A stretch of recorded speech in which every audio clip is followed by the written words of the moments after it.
Ito ang latest weather update. Alamin ang pinakasariwang ulat panahon ngayon dito sa Information TV Educational Channel. Apektado pa rin ng low pressure area ang malaking bahagi ng Northern at Central Luzon at sa maghapong ito ay halos patuloy pa rin ito magdudulot ng mga pagulan sa halos buong Northern Luzon o Hilagang Luzon at sa silangang bahagi ng Central Luzon. Base sa pinakahuling datos, huling nakita itong LPA sa layong 200 kilometers, silangan-hilagang-silangan ng Kasiguran, Aurora o kaya na may salayong 235 kilometers, silangan naman ng Echaga, Isabela.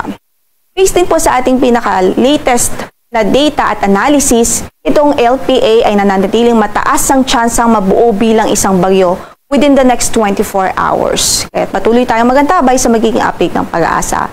Bukod dyan, dahil sa close proximity nitong LPA o dahil malapit nga po ito sa ating landmass, kapag nabuo po ito bilang isang bagyo o tropical depression, ay agad-agad tayong magtataas ng tropical cyclone wind signals sa silangang bahagi ng Northern at Central Luzon. Kaya't mag-antabay po tayo sa magiging update ng Pag-asa mula dito sa weather forecasting section ng Pag-asa.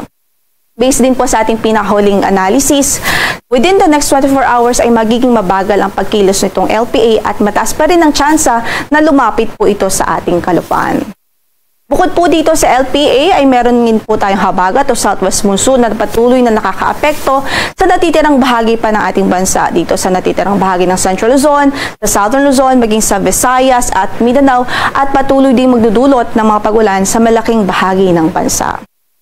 Sa labas naman ng ating area of responsibility, within the Tropical Cyclone Information Domain, meron din tayong na-monitor na bagyo at huling nakita ito sa layong 2,660 kilometers silangan-hilagang-silangan ng extreme Northern Luzon. Taglay nito ang lakas ng hangin umabot sa 55 km per hour near the center at gustiness po na 70 km per hour. Kumikilos ito pahilaga-hilagang kanluran sa bilis na 15 km per hour. At nakikita din natin, based po sa ating mga analysis at based sa latest data, papalayo naman po ito at wala po ito magiging anumang epekto sa noong bahagi ng ating landmass.